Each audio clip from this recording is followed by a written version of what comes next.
Cody Rhodes dan Seth Rollins bakal bentrok satu lawan satu lagi. Nih, aku jujur aja, aku juga suka banget rivalitas ini. Ini tuh kayak versi modernnya The Rock dan Stone Cold Steve Austin, cuma tanpa If You Smell dan Hell Yeah. Tapi kali ini kita lagi ngarah ke krisis besar di Crown Jewel Perth, Australia. Kita ngomongin champion versus champion. Cody Rhodes dengan gelar Undisputed WWE Championship ngelawan Seth Rollins dengan World Heavyweight Championship dan juga ada Crown Jewel Championship yang dipertaruhkan.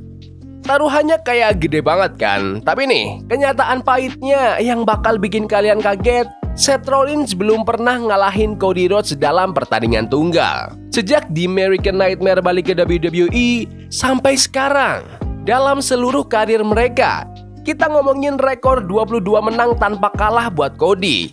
22 kali Rollins udah kasih yang terbaik, pakai gear paling keren, move paling gila, dan 22 kali juga dia kalah dari orang yang sama. Ini bukan rivalitas lagi, ini udah jadi kutukan. Dan kalau pertandingan kali ini berakhir kayak semua yang sebelumnya, WWE bukan cuma ngerugiin Seth Rollins, tapi juga ngebom masa depan brand Monday Night Raw.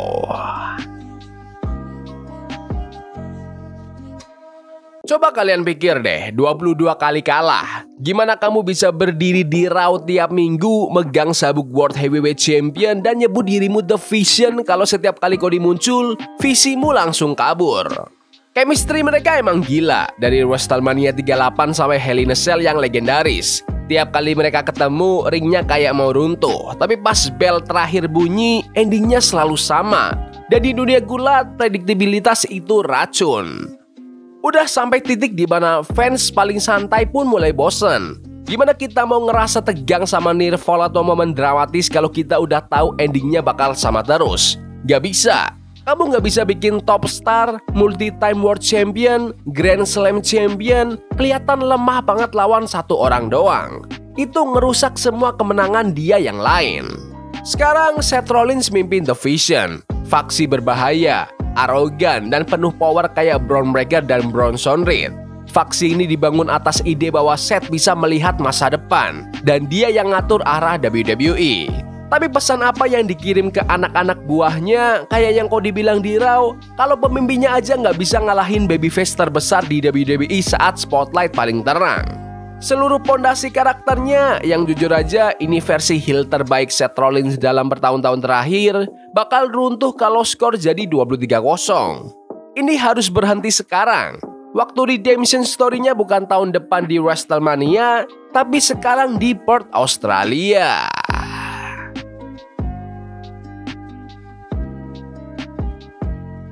Sekarang mari kita geser fokus dari kredibilitas Seth ke status sabuknya.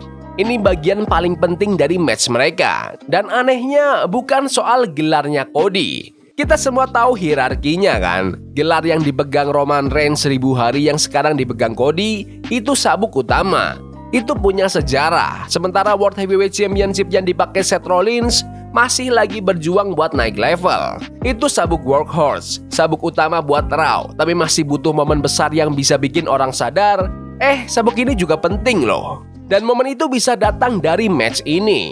Kalau Seth Rollins, si World Heavyweight Champion, berhasil ngalahin Cody Rhodes, si Undisputed WWE Champion, dan ngambil Crown Jewel Championship, itu bakal jadi guncangan besar di seluruh WWE. Rollins gak cuma menang pertandingan, dia menang perang antar brand. Dia langsung bikin sabuk World Heavyweight Championship naik ke level yang sama kayak sabuknya Cody. Setiap penantang berikutnya bakal kelihatan kayak mereka lagi ngejar top prize di bisnis ini. Satu malam, satu kemenangan bisa jadi solusi kreatif instan buat masalah jangka panjang dari brand Raw. Ini kekuatan derap yang dikali 1000.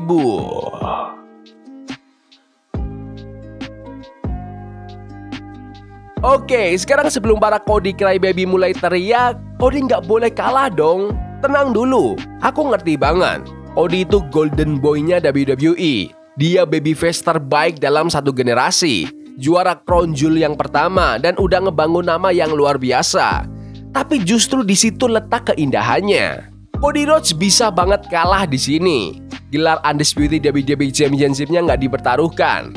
Dia bakal tetap jadi juara, tetap bakal jadi the guy who finish the story. Dia udah punya loyalitas, sejarah, dan fanbase yang solid banget. Kalau dia kalah bersih dari juara dunia lain kayak Seth Rollins yang lagi desperate buat menang, itu nggak ngerusak reputasi Cody sama sekali.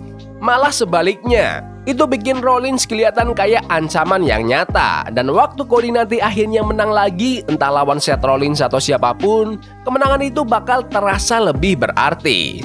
Kekalahan di Crown Jewel ini malah bisa ngebuka bab baru buat Cody. Siapa tahu Randy Orton muncul, dia bisa fokus ke storyline baru di SmackDown, lawan penantang baru. Sementara di Raw, Rollins akhirnya kelihatan kredibel lagi dan Raw dapat momentum yang segar. Jadi ini bukan langkah mundur buat Cody, tapi gerakan strategis yang ngedorong seluruh roster buat maju. Cody butuh villain yang beneran bisa ngalahin dia, walau cuma sekali, dan Rollins butuh berhenti jadi bahan ketawaan di rivalitasnya sendiri. Jadi keputusan akhirnya jelas. Kalau WWE benar-benar mau bikin Raw terasa kompetitif, mau bikin World Heavyweight Championship dianggap setara, dan mau ngasih heel terbaik di dunia sedikit kredibilitas yang dia butuhin banget, jawabannya udah jelas. Cody Rhodes bakal kena curb storm mendadak, streaknya berakhir, World Heavyweight Championship divalidasi, dan Seth Rollins, the architect, the visionary, akhirnya dapat kemenangan yang dia tunggu-tunggu selama ini. Dan pas bel terakhir bunyi, seluruh landscape WWE bakal berubah total. Tapi sekarang pertanyaannya, apakah 23-0 itu emang udah takdir? Atau kali ini si arsitek bakal bener-bener ngebalasin dendamnya? Komen pendapat kalian di kolom komentar.